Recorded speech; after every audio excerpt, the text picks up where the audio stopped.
को आगे बढ़ाते हुए एक नई चीज़ फिर से जानने की कोशिश करेंगे, जिसका नाम है स्टीरियोकेमिस्ट्री। स्टीरियोकेमिस्ट्री क्या होती है और स्टीरियो आइसोमर्स क्या होते हैं। तो आज हम एक्चुअल में उस बात को जानने की कोशिश करेंगे कि स्टीरियो आइसोमर्स एक्चुअल में क्या होते हैं। जो स्टीरियो आइसोमर्स हैं वो हम किन को कहेंगे। जैसे कि मान लो हमने पिछली क्लास में भी बात की थी कि आपके सामने एक फॉर्मूला दिखेगा, जिस फॉर्मूला है, मान लो एक बहुत ही सिंपल सा फॉर्मूला जिसको अपन बहुत बार पढ़ते हैं, C6H12O6। ये फॉर्मूला जो है वो हम ग्लूकोज का भी पढ़ते हैं।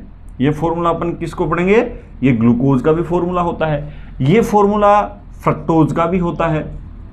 ये फॉर्मूला गैलेक्टोज का भी होता है। ये फॉर्मूला मैनोज का भी होता है।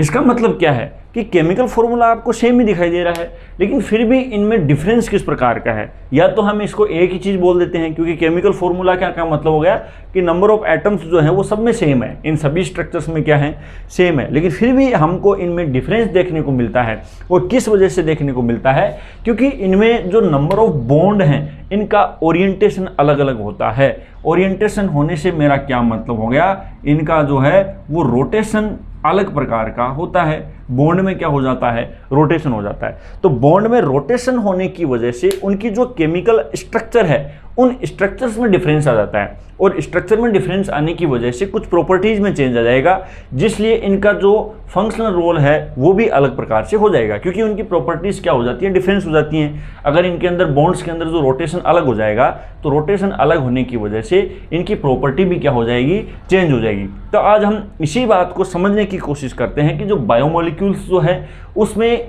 स्टीरियोकेमिस्ट्री का किस प्रकार से रोल होता है, स्टीरियो आइसोमर्स क्या होते हैं और हम उनको किस प्रकार से समझ सकते हैं। तो पहली चीज मैं आपको शुरुआत करते हैं स्टीरियो आइसोमर्स या स्टीरियोकेमिस्ट्री। तो देखिए, किसी भी मॉलिक्यूल की स्ट्रक्चर में चेंज आएगा, वो स्ट्रक्चर में चेंज आने के लिए जरूरी है कि उस एटम में क्या हो, रोटेशन हो। एटम में क्या हो, रोटेशन हो। तो मॉलिक्यूल्स की जब आप बात करोगे तो उन मॉलिक्यूल्स के अंदर जो कार्बन एटम है, उस कार्बन एटम की जब आप वैलेंसी देखोगे तो वैलेंसी होती कितनी, 4। वैलेंसी 4 होने का मतलब क्या हो गया कि ये 4 मॉलिक्यूल्स के साथ में या 4 एटम्स के साथ में क्या कर सकता है, बॉन्डिंग कर सकता है।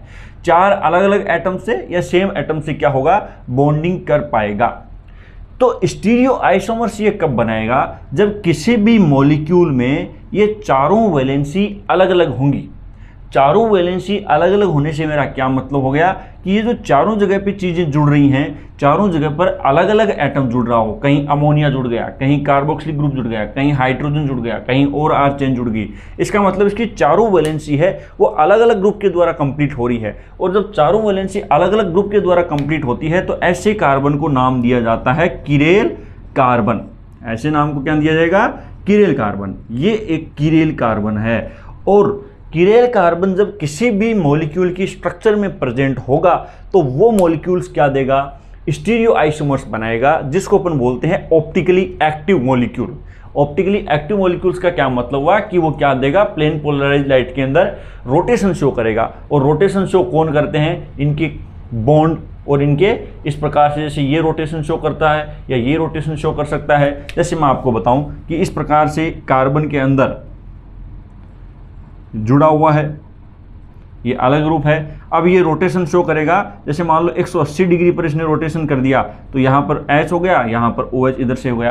तो ये इस प्रकार से क्या होगा, उनमें रोटेशन होगा। तो रोटेशन होने के लिए क्या जरूरी है, किरेल कार्बन का होना जरूरी है। अगर किरेल कार्बन कहीं पर नहीं है तो इसका मतलब उसको अपन बोलते हैं ऑप्टिकली इनएक्टिव। और जहाँ किरेल कार्बन है इसका मतलब वो रोटेशन शो करेगा। ऐसे मॉलिक्यूल्स को अपन नाम देते हैं ऑप्टिकली एक्टिव। तो पहली शर्त स्टीरियो आइसोमर्स की क्या होगी कि किसी भी मॉलिक्यूल के अंदर स्टीरियो आइसोमर होने के लिए उसमें क्या प्रेजेंट होना चाहिए, किरेल कार्बन उसमें प्रेजेंट होना चाहिए। तब जाके वो क्या देगा, रोटेशन शो करेगा। और रोटेशन शो करेगा तो अलग अलग प्रकार की स्ट्रक्चर बनाएगा। और अलग अलग प्रकार की स्ट्रक्चर बनाएगा तो उन सभी स्ट्रक्चर्स को अपन नाम देते हैं एक दूसरे का स्टीरियो आइसोमर्स। अब अपन कुछ स्टीरियो आइसोमर के एग्जाम्पल देखते हैं कि स्टीरियो आइसोमर्स के कौन कौन से एग्जाम्पल हो सकते हैं। तो देखिए, स्टीरियो आइसोमर्स के अंदर पहले अपन देखते हैं कि किरेल कार्बन कितने प्रेजेंट होते हैं और किरेल कार्बन मिनिमम कितने हो सकते हैं, मैक्सिमम किरेल कार्बन कितने हो सकते हैं। तो देखिए मिनिमम और मैक्सिमम की बात तो अपन छोड़ ही देते हैं क्योंकि अपने को उस बात से कोई मतलब है नहीं। तो देखिए स्टीरियो आइसोमर्स में आप क्या देखोगे कि फॉर एग्जांपल हम ये कहते हैं कि किसी भी मॉलिक्यूल में कम से कम एक किरेल कार्बन है। कम से कम कितना है, एक किरेल कार्बन है। एक एग्जांपल ले लेते हैं, एक एग्जांपल अपन लेते हैं, जैसे मान लो ये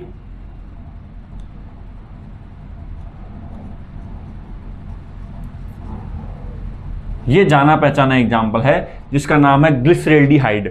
जिसका नाम क्या है, ग्लिसरेल्डिहाइड। 3 कार्बन की शुगर है, सबसे सिंपलेस्ट शुगर है। इसका नाम ग्लिसरेल्डिहाइड इसलिए दिया क्योंकि इसके ऊपर कौन सा ग्रुप प्रेजेंट है, एल्डिहाइड ग्रुप प्रेजेंट है।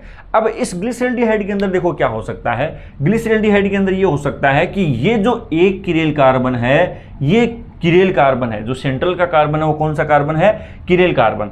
और ये कार्बन क्या कर सकता है, ये कार्बन रोटेशन शो कर सकता है। तो ये कार्बन रोटेशन शो करेगा तो ये स्ट्रक्चर क्या आपको ऐसी दिखेगी, ये रोटेशन कर दिया तो ये स्ट्रक्चर आपको कैसी दिख रही है, इस प्रकार की स्ट्रक्चर दिख रही है। इसका मतलब क्या हो गया कि इन मॉलिक्यूल्स में नंबर ऑफ बॉन्ड सेम है, नंबर ऑफ एटम सेम है, केमिकल फॉर्मूला सेम है। इसका मतलब उसमें चेंज क्या है, डिफरेंस है कि कार्बन का ओरिएंटेशन ऑफ बॉन्ड किस प्रकार से हो रहा है, बॉन्ड का रोटेशन किस प्रकार से हो रहा है, उसे ही अपन क्या नाम देंगे, स्टीरियो आइसोमर्स नाम देंगे। तो स्टीरियो आइसोमर की आप डेफिनेशन दोगे तो उस डेफिनेशन को क्या बोलोगे कि ऐसे मॉलिक्यूल जिनमें नंबर ऑफ बॉन्ड क्या हो, सेम। भाई नंबर ऑफ बॉन्ड क्या हो, सेम। नंबर ऑफ एटम क्या हो, सेम। नंबर ऑफ एटम भी क्या हो, सेम। केमिकल फॉर्मूला, उनका केमिकल फॉर्मूला ये भी क्या हो, केमिकल फॉर्मूला भी क्या हो, सेम। ये प्रॉपर्टी सारी सेम है। डिफरेंस किस में है, डिफरेंस है ओरिएंटेशन ऑफ बॉन्ड, जिसको हम अपन क्या बोलते हैं, ओरिएंटेशन ऑफ बॉन्ड। बॉन्ड के ओरिएंटेशन में डिफरेंस आ रहा है, उन्हें अपन क्या बोलेंगे, एक दूसरे के स्टीरियो आइसोमर्स नाम देंगे। तो जैसे कि मान लो यहां पर ये मॉलिक्यूल और ये मॉलिक्यूल एक दूसरे के क्या हैं, स्टीरियो आइसोमर्स होते हैं। तो पहली चीज तो हमने ये समझी है कि एक्चुअल में स्टीरियो आइसोमर्स होता क्या है। तो आपको बहुत ही सिंपल से इसको ध्यान रखना है कि नंबर ऑफ बॉन्ड उसमें क्या है, सेम है, नंबर ऑफ एटम भी उसमें क्या है, सेम है, और केमिकल फॉर्मूला, मतलब केमिकल स्ट्रक्चर की बात नहीं कर रहा हूं, केमिकल फॉर्मूला क्या है, सेम। ये तीनों चीजें सेम हैं और उसके अंदर डिफरेंस आपको मिलेगा किसमें, ओरिएंटेशन ऑफ बॉन्ड में या ओरिएंटेशन ऑफ एटम में। इनमें अगर आपको डिफरेंस देखने को मिल रहा है, बस सीधी सी बात है, ये रोटेशन शो करेंगे जिससे उनका ओरिएंटेशन क्या हो जाएगा, चेंज हो जाएगा। तो ओरिएंटेशन चेंज हो रहा है क्योंकि मॉलिक्यूल क्या कर रहा है, रोटेशन कर रहा है। और बॉन्ड के अंदर रोटेशन हो रहा है, किस बॉन्ड में रोटेशन होगा, किरेल कार्बन के बॉन्ड में रोटेशन होगा। अगर मान लो किसी भी मॉलिक्यूल में किरेल कार्बन नहीं है तो उसके स्टीरियो आइसोमर नहीं बनेंगे, उसको अपन बोलते हैं ऑप्टिकली इनएक्टिव मॉलिक्यूल। जैसे कि मान लो ग्लाइसिन होता है, अपन एक एग्जांपल के लिए समझते हैं कितना, ग्लाइसिन। तो हमने स्टीरियो आइसोमर्स के बाद में इनके टाइप्स की जब बात करें तो हम जैसे कि मान लो यहां पर इसकी बात कर रहे हैं तो इसको क्या अपन एनेंशियोमर बोल सकते हैं। एनेंशियोमर बोलने का क्या मतलब हुआ, मिरर इमेज। इसको क्या बोल सकते हैं, एनेंशियोमर्स। एनेंशियोमर का क्या मतलब होता है, मिरर इमेज, एक दूसरे की क्या होना, मिरर इमेज होना। और मिरर इमेज होने से मेरा क्या मतलब हुआ कि यहां पर अपन फंक्शनल ग्रुप को देखेंगे, क्योंकि हमको सिर्फ फोकस किसको करना है, किरेल कार्बन को करना है। तो किरेल कार्बन के अंदर अपन क्या देख रहे हैं, फंक्शनल ग्रुप को देख रहे हैं। तो फंक्शनल ग्रुप अगर लेफ्ट साइड में होता है तो उसको अपन एल फॉर्म बोलते हैं। फंक्शनल ग्रुप कहां पर प्रेजेंट हो, लेफ्ट साइड में प्रेजेंट हो तो उसको क्या नाम दे दिया, एल फॉर्म। और अगर फंक्शनल ग्रुप राइट साइड में प्रेजेंट हो तो उसको क्या नाम देते हैं, डी फॉर्म। फंक्शनल ग्रुप किधर प्रेजेंट हो, राइट साइड में प्रेजेंट हो तो उसको नाम दे देते हैं डी फॉर्म, और फंक्शनल ग्रुप लेफ्ट साइड में प्रेजेंट हो तो उसको नाम देते हैं एल फॉर्म। तो एल फॉर्म लेफ्ट, आप सिर्फ इसको ध्यान रखना, बाकी बचा हुआ डी हो गया। तो यहां पर ये देखने के बाद अपन देखते हैं कि मान लो कुछ मॉलिक्यूल ऐसे होंगे, यहां पर तो अपने को समझ में आया कि एक दूसरे के क्या हैं, एनेंशियोमर हैं या मिरर इमेज हैं। लेकिन अपन ये बोल सकते हैं कि मॉलिक्यूल्स में ज़रूरी नहीं है कि एक ही किरेल कार्बन हो, एक किरेल कार्बन से ज़्यादा किरेल कार्बन भी हो सकते हैं। फिर उनको क्या बोलेंगे? तो देखो, मिरर इमेज तो मिरर इमेज है। मिरर इमेज का क्या मतलब हुआ कि जितने भी किरेल कार्बन होंगे उसमें सारों में रोटेशन हो जाएगा। मिरर इमेज का क्या मतलब हुआ कि जितने भी किरेल कार्बन होते हैं उन सभी किरेल कार्बन के अंदर क्या हो जाएगा? रोटेशन हो जाएगा। तो सभी किरेल कार्बन के अंदर रोटेशन होने से अपना क्या मतलब हुआ कि जैसे हम यहाँ पर ग्लूकोज की स्ट्रक्चर बनाते हैं, जैसे मान लो अपन क्या बनाते हैं? ग्लूकोज की स्ट्रक्चर बनाते हैं। तो ग्लूकोज की स्ट्रक्चर के अंदर अपन को एक चीज देखने को मिलती है कि ग्लूकोज के अंदर एक से ज्यादा किरेल कार्बन होते हैं। कितने होते हैं वो अभी अपन देखते हैं। जैसे कि मान लो ये एक ग्लूकोज की स्ट्रक्चर है, ये अपना ग्लूकोज है। आप जानते हो कि ग्लूकोज के अंदर कितने कार्बन होते हैं? 6 कार्बन। क्योंकि ग्लूकोज एक हेक्सोज शुगर है तो हम पहले 6 कार्बन बनाते हैं, 4 5 6। ये यहां पर इस प्रकार की फॉर्म है।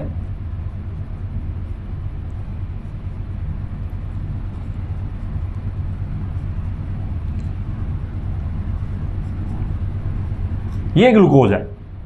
ये क्या है? ग्लूकोज है।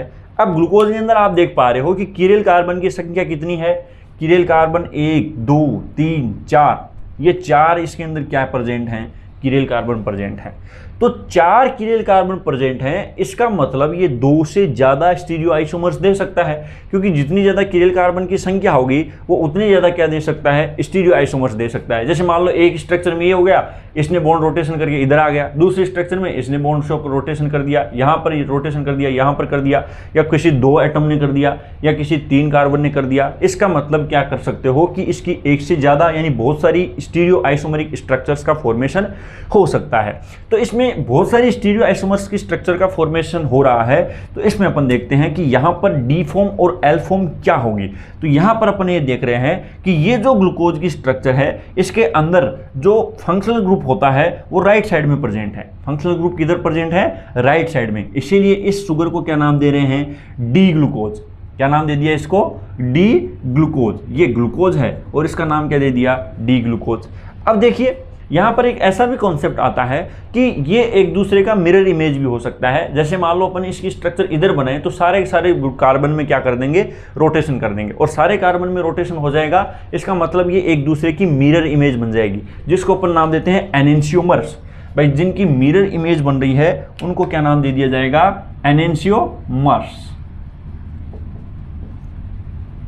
इनकी बन गई है क्या? Mirror image. क्योंकि मिरर इमेज जब बनेगी तो मैं आपको बना के दिखा भी देता हूं। जब इनकी मिरर इमेज को आप देखोगे तो ये इनकी मिरर इमेज बन जाएगी। यहां पर 4 5 इनकी बन गई है क्या? Mirror image. ये मिरर इमेज बन गई। और मिरर इमेज के लिए देखो क्या है, इस कार्बन ने क्या किया है? रोटेशन। तो इधर से क्या OH है इधर आ जाएगा। इस कार्बन ने भी रोटेशन किया, इसका मतलब ये OH इधर आ जाएगा। इसने भी रोटेशन किया है, इसका मतलब ये इधर आ गया। इसने भी रोटेशन कर दिया, इसका मतलब ये इधर आया। अब इसके अंदर फंक्शनल ग्रुप किधर है? लेफ्ट साइड में। और फंक्शनल ग्रुप लेफ्ट साइड में है, इसलिए इसको क्या नाम दे देंगे? L form. इसको क्या नाम दिया जा रहा है? L form. ये दोनों एक दूसरे के क्या हो गए? एनेंशियोमर हो गए। भाई दोनों एक दूसरे के क्या हो गए हैं? एनेंशियोमर्स हो गए हैं। तो यहां पर एनेंशियोमर के अलावा एक कॉन्सेप्ट और आता है कि जैसे कि मान लो किसी एक ही कार्बन में रोटेशन हो रहा है, जिसको आप एल फॉर्म और डी फॉर्म बोल रहे हो, तो आप कौन से कार्बन को वैलिड मानोगे या कौन से स्ट्रक्चर को आप वैलिड मानोगे? तो स्टीरियोकेमिस्ट्री का कॉन्सेप्ट ये कह रहा है कि जब एक से ज्यादा किरेल कार्बन हो तो आप लास्ट वाले कार्बन को मेन कार्बन मान सकते हो। जैसे कि मान लो यहां पर किरेल कार्बन 1 2 3 4, तो 4 किरेल कार्बन में उसमें से लास्ट किरेल कार्बन कौन सा हो गया? ये इसका लास्ट किरेल कार्बन हो गया। इसलिए इस कार्बन को नाम देते हैं penultimate carbon. Last chiral carbon को क्या नाम देंगे? Penultimate carbon. तो पेनल्टीमेट कार्बन के अंदर अगर रोटेशन हो गया तो इसकी एल फॉर्म और डी फॉर्म बन सकती हैं। अगर मान लो किसमें चेंज हो रहा है? पेनल्टीमेट कार्बन के अंदर क्या हो रहा है? रोटेशन हो रहा है। तो इसके अंदर अपन बोलते हैं कि एक कार्बन जिसको बोलेंगे जिसका लास्ट किरेल कार्बन होता है, उस कार्बन को क्या नाम देते हैं? पेनल्टीमेट कार्बन नाम देंगे, जिसके अंदर क्या होगा? स्टीरियो आइसोमरिक स्ट्रक्चर के अंदर चेंज होगा। तो यहां पर अपन ये देख पा रहे हैं कि ग्लूकोज जो होता है, ग्लूकोज के अंदर डी फॉर्म और एल फॉर्म होती हैं। इसके साथ ही हम ये बोलते हैं कि बायोलॉजिकल सिस्टम में कौन सी स्ट्रक्चर स्टेबल होती हैं। तो बायोलॉजिकल सिस्टम के अंदर जो स्ट्रक्चर स्टेबल होगी वो डी फॉर्म होती हैं। अगर आप शुगर की बात करो तो कौन सी फॉर्म स्टेबल होती है, डी फॉर्म। एल फॉर्म जो शुगर है वो केमिस्ट्री के अंदर पाई जाती है, लेकिन जब आप बायोमोलिक्यूल की बात करो तो बायोमोलिक्यूल के अंदर जो शुगर होगी वो कौन सी प्रेजेंट होगी, डी फॉर्म शुगर प्रेजेंट होगी। अगर इसका एक एक्सेप्शन आप देखते हो तो जो कल्चर मीडिया है, अगार जो कल्चर मीडिया है, उस कल्चर मीडिया के अंदर आपको एल फॉर्म की शुगर मिल सकती है। इसके अलावा आप कहीं पर भी देख लो, चाहे ग्लूकोज में, फ्रक्टोज में, सुक्रोज में, माल्टोज में, लैक्टोज में, इन सभी के स्ट्रक्चर के अंदर आपको कौन सी शुगर मिलेगी, डी फॉर्म ऑफ शुगर मिलेगी। इसके अलावा अगर अपन दूसरी बात करें तो दूसरी अगर इसके अंदर देखेंगे तो वो देखेंगे कि एमिनो एसिड की बात करो या प्रोटीन की बात करो तो एमिनो एसिड जो होते हैं ये भी आपको ध्यान रखना है कि जो एमिनो एसिड है उसके अंदर भी कीरेल कार्बन होता है। मैं आपको एक बना के दिखा देता हूं, एमिनो एसिड में क्या है, कीरेल कार्बन होता है।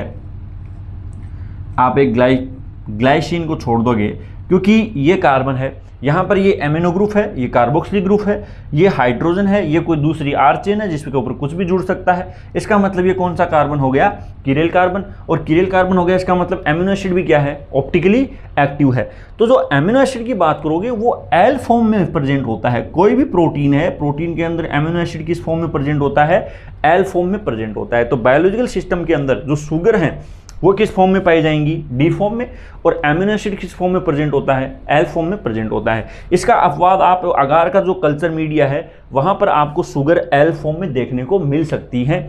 और जब आप इसका एक्सेप्शन देखोगे, प्रोटीन का एक्सेप्शन देखोगे, एमिनो एसिड का एक्सेप्शन देखोगे तो वो आपको बैक्टीरियल सेल वॉल जो पेप्टिडोग्लाइकन है, बैक्टीरियल सेल वॉल के अंदर जो पेप्टिडोग्लाइकन है उसके अंदर आपको एमिनो एसिड डी फॉर्म में देखने को मिल सकता है। नॉर्मली किस फॉर्म में पाया जा रहा है, एल फॉर्म में, लेकिन जो बैक्टीरियल सेल वॉल की जो पेप्टिडोग्लाइकन, बैक्टीरियल सेल वॉल किससे बनी हुई होती है, पेप्टिडोग्लाइकन से। और पेप्टिडोग्लाइकन के अंदर आप जानते हो कि पेप्टिडोग्लाइकन का जब आप केमिकल कंपोजिशन पढ़ोगे बच्चों तो वो एक तो होता है एन एसिटाइल ग्लूकोज एमीन और एक होता है एन एसिटाइल म्यूरामिक एसिड जिसको आप नाग एंड नाम के नाम से पहचानते हो। ये दोनों शुगर हैं और एक शुगर की लंबी चेन इस प्रकार से पाई जा रही है, जैसे मान लो ये शुगर हो गई, ये शुगर हो गई, ये शुगर, नीचे ये शुगर है, ये शुगर है, ये अल्टरनेट फॉर्म में पाई जा रही है। इन दोनों शुगर के बीच में कौन प्रेजेंट होता है, एमिनो एसिड। इन दोनों शुगर के बीच में कौन प्रेजेंट है, एमिनो एसिड। इस प्रकार से जैसे अपन यहां बना लेते हैं, दो से ज्यादा इसके अंदर एमिनो एसिड होते हैं। इसके अंदर एमिनो एसिड प्रेजेंट है और आप जानते हो कि एमिनो एसिड के बीच में कौन सा बॉन्ड पाया जा रहा है, पेप्टाइड बॉन्ड। इस शुगर के साथ में ये एमिनो एसिड जुड़ा है। ये एमिनो एसिड शुगर के साथ जुड़ने की वजह से ये एल फॉर्म की बजाय किस फॉर्म में प्रेजेंट है, डी फॉर्म में, क्योंकि शुगर किस फॉर्म में प्रेजेंट है, डी फॉर्म में प्रेजेंट है। तो इसमें भी आपको विशेष ध्यान रखना है कि ये शुगर वाला एमिनो एसिड डी फॉर्म में है और यहां इस शुगर वाला एमिनो एसिड डी फॉर्म में है, लेकिन ये जो एमिनो एसिड है वो एल फॉर्म में ही है। ये किस फॉर्म में है, एल फॉर्म में ही है। बस आपको इतनी सी बात का ध्यान रखना है। इसके अलावा अपन बोलते हैं कि इसके अंदर जो पेप्टाइड बॉन्ड है विशेष प्रकार का बॉन्ड बन रहा है जिसको ट्रांसपेप्टाइड बॉन्ड बोलते हैं। यानी इस शुगर के बीच में कौन सा बॉन्ड है, ट्रांसपेप्टाइड बॉन्ड। और यहां पर इन दोनों शुगर के बीच में प्रेजेंट है वो ग्लाइकोसिडिक बॉन्ड। यानी ये दोनों शुगर हैं वो ग्लाइकोसिडिक बॉन्ड से जुड़ती हैं क्योंकि दोनों शुगर आपस में जुड़ रही हैं। यहां पर शुगर के साथ में एमिनो एसिड जुड़ रहा है, इसलिए ग्लाइकोसिडिक बॉन्ड नहीं होकर के ये बॉन्ड होता है ट्रांसपेप्टाइड बॉन्ड होता है। तो ये बस आपको एक्सेप्शन दोनों का ध्यान रखना है, जिसमें हमने एनेंशियोमर की बात की और ये फॉर्म कौन सी प्रेजेंट होती है, एल फॉर्म और डी फॉर्म। जो बायोलॉजिकल सिस्टम के अंदर मोस्टली शुगर प्रेजेंट होगी वो किस फॉर्म में प्रेजेंट होंगी, डी फॉर्म में प्रेजेंट होंगी। और चूंकि डी फॉर्म में प्रेजेंट है इसीलिए हम किसको मिटा देते हैं, एल फॉर्म को मिटा देंगे। तो ये लो हमने एल फॉर्म को मिटा दिया। फिर एनेंशियोमर के बाद में नेक्स्ट जो कॉन्सेप्ट आता है स्टीरियो आइसोमर्स का, उसका नाम होता है डाई स्टीरियो आइसोमर्स। कौन सा है, डाई स्टीरियो,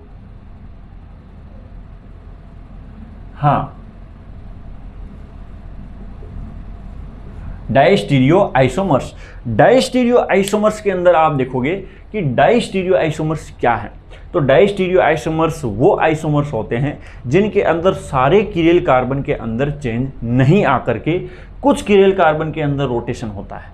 सारे कीरेल कार्बन के अंदर रोटेशन नहीं हो रहा है, कुछ कीरेल कार्बन के अंदर रोटेशन हो रहा है। उन मॉलिक्यूल्स को क्या नाम देते हैं? डाइस्टीरियो आइसोमर्स। क्योंकि अगर सारे कीरेल कार्बन के अंदर रोटेशन आ गया तो उसका नाम होता है एनेंटियोमर्स। और अगर मान लो सारे कीरेल कार्बन के अंदर रोटेशन ना आकर के कुछ कीरेल कार्बन के अंदर रोटेशन आ जाता है तो फिर वो एक दूसरे के क्या कहलाते हैं? डाइस्टीरियो आइसोमर्स। तो जैसे कुछ कीरेल कार्बन के अंदर चेंज आने से मेरा मतलब है कि हो सकता है कि एक ही कीरेल कार्बन के अंदर चेंज आए और हो सकता है कि एक से ज्यादा कीरेल कार्बन के अंदर चेंज आए, लेकिन सारे कीरेल कार्बन के अंदर चेंज नहीं आएगा।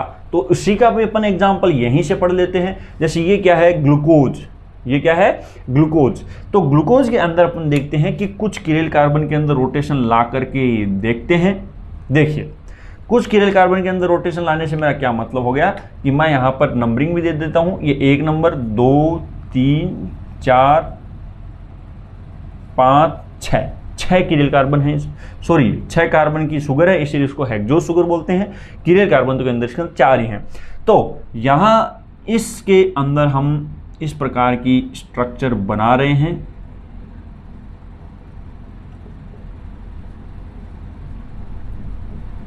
हमने 3 कार्बन बना लिए, चौथा कार्बन हम बनाएंगे। चौथा कार्बन बनाएंगे तो चौथे कार्बन के अंदर अपन रोटेशन शो कर देंगे। ये चौथा कार्बन है, इसके अंदर रोटेशन कर दिया। ये लो, 180 डिग्री का इसमें क्या हो गया है? रोटेशन हो गया। बॉन्ड के अंदर 180 डिग्री का रोटेशन हो गया और 180 डिग्री का रोटेशन हो गया तो अब ये स्ट्रक्चर अलग प्रकार की बनेगी।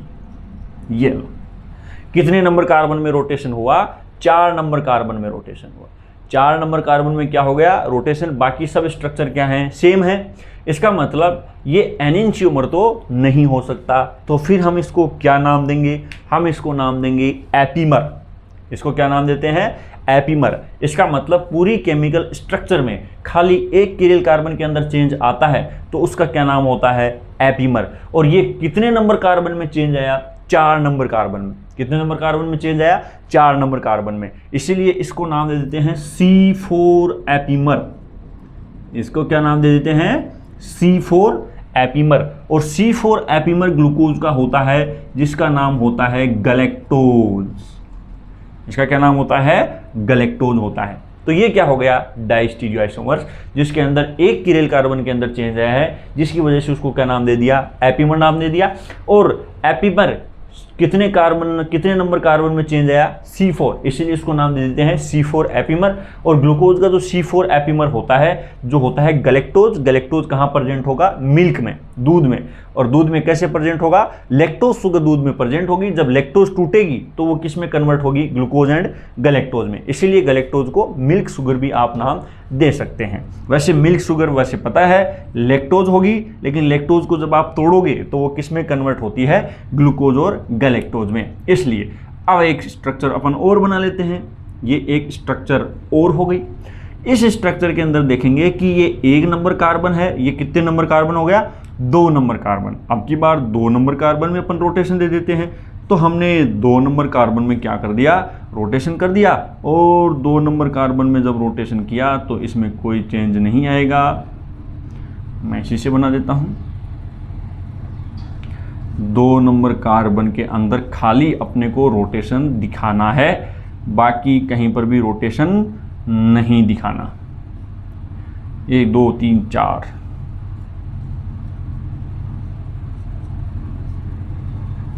अभी देखो इसमें और इसके स्ट्रक्चर में क्या डिफरेंस है? खाली 2 नंबर कार्बन का।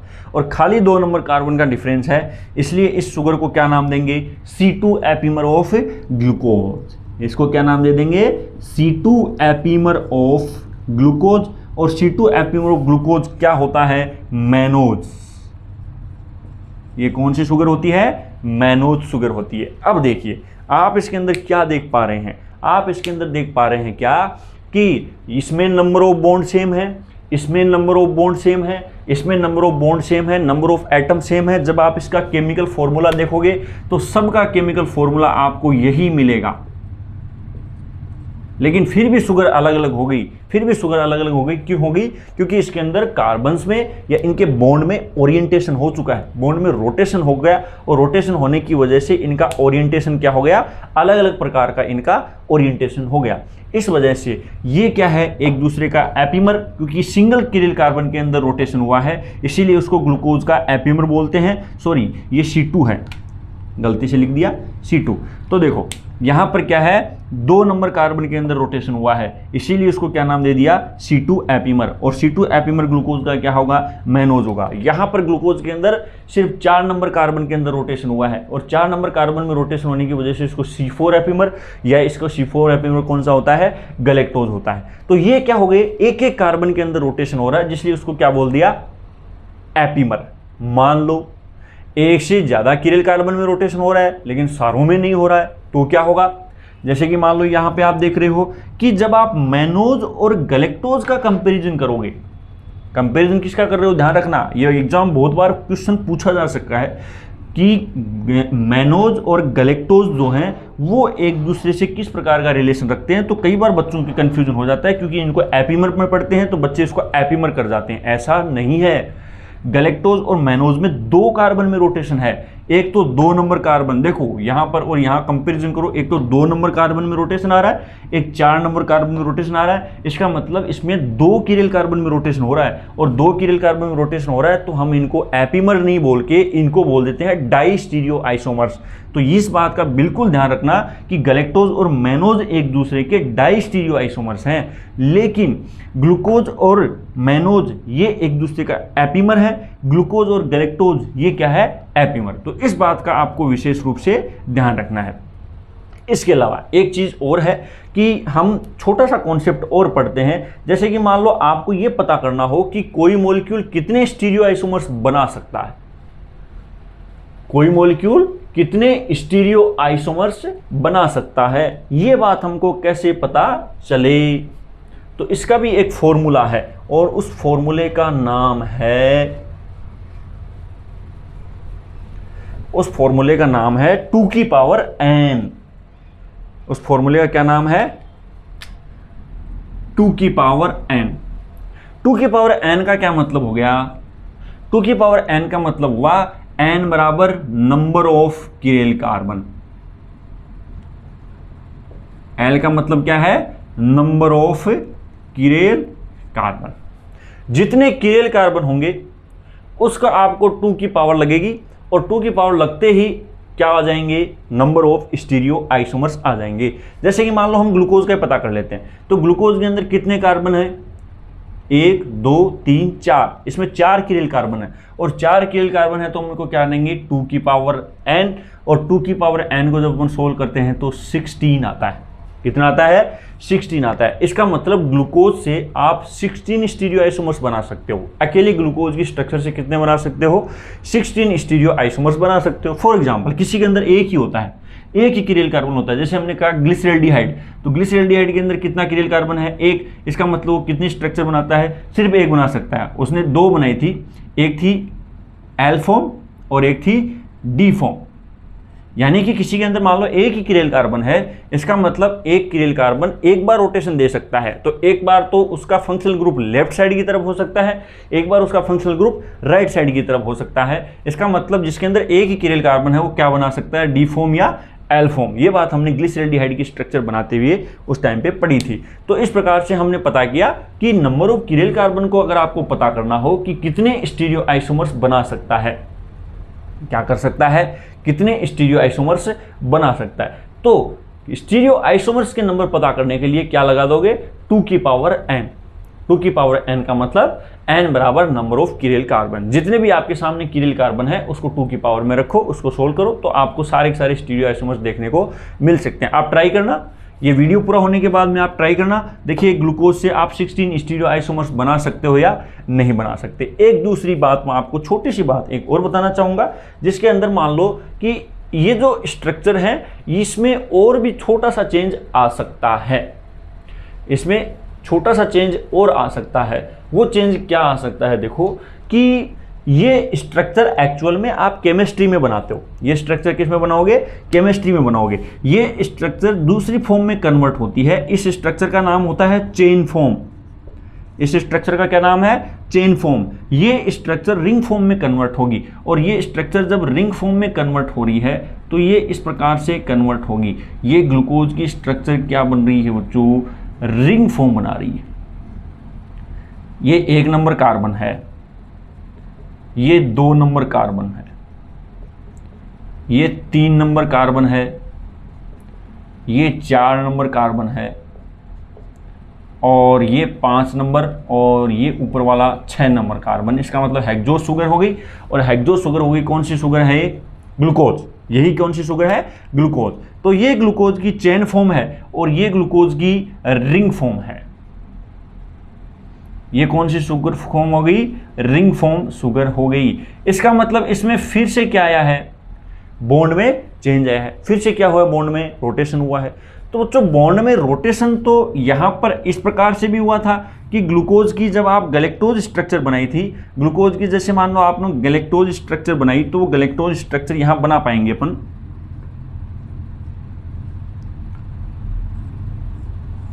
ये ग्लूकोज की, या आप नंबरिंग फिर से डालने की जरूरत नहीं है, आपको पता है जहां से मैं चल रहा हूं। 1 नंबर, 2 नंबर, ये 3 नंबर और 4 नंबर C4 एपिमर था, उसका कंपैरिजन करो, इसमें रोटेशन होगा, OH ग्रुप ऊपर आ जाएगा। OH ग्रुप कहाँ गया?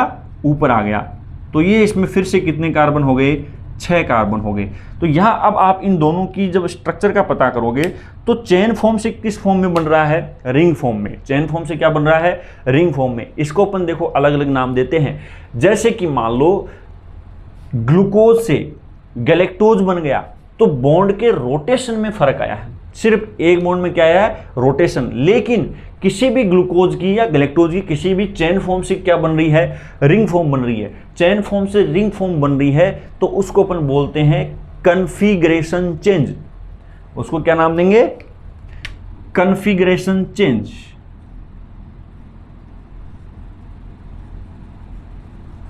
Configuration change. कन्फिगरेशन चेंज का मतलब क्या हुआ? बॉन्ड का टूटकर वापस बनना, मतलब रीफॉर्म या रीजॉइन ऑफ बॉन्ड। जब बॉन्ड रीफॉर्म होता है, रीजॉइनिंग होती है, तब उसको अपन बोलते हैं कन्फिगरेशन चेंज। और जब ग्लूकोज से गैलेक्टोज बना है, यानी कि चेन फॉर्म का चेन फॉर्म में, जैसे कि मान लो मैंने यहाँ पर आपको एक समझाने के लिए बताया है, आपको इसका कंपेरिजन नहीं करके आप कंफ्यूज नहीं होगे, मैं इसको मिटा ही दूंगा। तो इसको जब अपन मिटाएंगे तो यहां पर अपन इसको मिटा देते हैं। ये कन्फिगरेशन चेंज का क्या मतलब हुआ कि चेन फॉर्म से स्ट्रक्चर किस फॉर्म में बन रही है? रिंग फॉर्म में बन रही है। यानी कि बॉन्ड का टूटकर वापस बनना, जिस वजह से क्या बना है? रिंग फॉर्म बनी है। इसमें भी मैं आपको बता देता हूं कि जो चेन फॉर्म है वो बायोमोलिक्यूल्स के स्ट्रक्चर में लेस स्टेबल होती है और रिंग फॉर्म है ज्यादा मिलेगी। इसलिए बायोमोलिक्यूल्स की जब आप स्ट्रक्चर पढ़ोगे तो इसमें आपको कौन सी स्ट्रक्चर मिलेगी? रिंग फॉर्म मिलेगी। चेन फॉर्म है वो आपको केमिस्ट्री में बनाते हो। लेकिन जब अपन बायोलॉजिकल सिस्टम की बात करेंगे तो चेन फॉर्म की स्ट्रक्चर नहीं बनाएंगे, क्योंकि चेन फॉर्म की स्ट्रक्चर बायोमोलिक्यूल्स में प्रेजेंट नहीं होती, रिंग फॉर्म में होती है। लेकिन जब चेन फॉर्म से रिंग फॉर्म में कोई शुगर कन्वर्ट हो रही है तो ये कौन सा चेंज होता है? कन्फिगरेशन चेंज, मतलब बॉन्ड का टूटकर वापस बनना, रीजॉइनिंग ऑफ बॉन्ड जिसको अपन बोल सकते हैं। तो बॉन्ड्स की क्या हुई है? रीजॉइनिंग हुई है, जिससे कन्फिगरेशन चेंज आया। और कन्फिगरेशन चेंज जब इसके अंदर आया है तो ये क्या बन गया? चेन फॉर्म से रिंग फॉर्म में आ गया। ये चेन फॉर्म से क्या बन गया है? रिंग फॉर्म आ गया। अब देखो यहां पर, आप देखो यहां पर क्या हुआ है कि एक बॉन्ड के अंदर रोटेशन हुआ है। यहां एक बॉन्ड के अंदर रोटेशन हुआ है। कैसे हुआ है कि ये देखो, ए बॉन्ड के अंदर रोटेशन हुआ है, 4 नंबर कार्बन के अंदर रोटेशन हुआ है, मतलब सिंगल बॉन्ड में रोटेशन हुआ है। इसको नाम देते हैं कन्फर्मेशन चेंज। इसको नाम देते हैं क्या? Confirmation change. ये कौन सा चेंज हुआ है? कन्फर्मेशन चेंज हुआ है। तो कन्फर्मेशन चेंज का मतलब हो गया बॉन्ड का रोटेशन होना। मतलब कोई बॉन्ड क्या हो जाएगा? रोटेशन हुआ है। जैसे कि मान लो एनेंशियोमर्स बनेगा, यानी सारे बॉन्ड के अंदर रोटेशन होगा, उसमें भी कन्फर्मेशनल चेंज ही आएगा। उसमें भी क्या आएगा? कन्फर्मेशनल चेंज, यानी बॉन्ड सिर्फ और सिर्फ क्या हो रहा है? रोटेट हो रहा है। लेकिन बॉन्ड टूट करके वापस रीजॉइनिंग हो रहा है, तो बॉन्ड की जब रीजॉइनिंग होगी तब कौन सा चेंज होगा? Configuration change. तो इस प्रकार से कन्फर्मेशन चेंज आता है, कन्फिगरेशन चेंज आता है। तो स्टीरियो केमिस्ट्री है, स्टीरियो आइसोमर्स के अंदर हमने लगभग बातें हमने पढ़ ली हैं। और आप जब देखिए कि आप इसको सिर्फ कार्बोहाइड्रेट के पॉइंट ऑफ व्यू से ही ना पढ़ें, ये प्रोटीन है या फिर कहीं पर भी किसी भी स्ट्रक्चर के अंदर आपको कीरेल कार्बन मिल रहा है तो रोटेशन हमेशा आपको देखने को मिलता है। बस आप इन्हीं चीज़ों का ध्यान रखें कि एमिनो एसिड है वो हमेशा एल फॉर्म में प्रेजेंट होगा, शुगर जो है हमेशा डी फॉर्म में प्रेजेंट होगी। इनके एक्सेप्शंस का ध्यान रखें, इनके स्ट्रक्चर्स का ध्यान रखें, इसके अलावा एपिमर्स का ध्यान रखें, यही इनके अंदर इंपॉर्टेंट होती है। काफ़ी एग्जाम्स में, कम्पिटिटिव एग्जाम्स में ये चीज़ें पूछी जा चुकी हैं। दूसरी बात, अगर आपको किसी भी बायोकेमिस्ट्री का बेसिक चीज़ पढ़नी है, किसी भी केमिकल की, बायोमोलिक्यूल की, जब आप उसको स्ट्रक्चर पढ़ोगे, केमिकल स्ट्रक्चर पढ़ोगे, तो इस स्टीरियो केमिस्ट्री का ज्ञान होना थोड़ा सा जरूरी है, जिससे आपको चीज़ें आगे समझ में आएंगी कि किस प्रकार से क्या हो रहा है। तो आपको कंफ्यूज नहीं होना है, चेन फॉर्म से रिंग फॉर्म बन गई, ये क्या हो गया, ये क्या हुआ है, कन्फिग्रेशन चेंज आया है, वही चीज़ें हैं, बॉन्ड टूटा है, वापस बॉन्ड बना है। और जब कॉन्फ़िगरेशन चेंज आएगा तो उसमें एनर्जी खर्च नहीं होगी। एनर्जी खर्च क्यों नहीं होगी? क्योंकि पहले बॉन्ड टूटा है, एनर्जी रिलीज हुई है, फिर बॉन्ड वापस बनेगा, वही एनर्जी को वापस काम में ले लेगा। इसका मतलब जो नेट एनर्जी है उसमें कोई चेंज नहीं आएगा, क्योंकि पहले बॉन्ड टूट रहा है, उसमें एनर्जी रिलीज हुई और रिलीज होने के बाद में बॉन्ड वापस बन रहा है, रीजॉइनिंग हो रही है, उसमें वही एनर्जी वापस काम आ रही है। इस प्रकार से उसके अंदर जो देखोगे कि जो नेट एनर्जी का चेंज है वो बिल्कुल भी नहीं होगा, एनर्जी निकलेगी, वापस काम में ले ली जाएगी। होपफुली ये वीडियो आपके लिए इन्फॉर्मेशन काम की होगी। थैंक यू सो मच, आप इसे पढ़ते रहें। मिलते हैं अपन नेक्स्ट वीडियो में।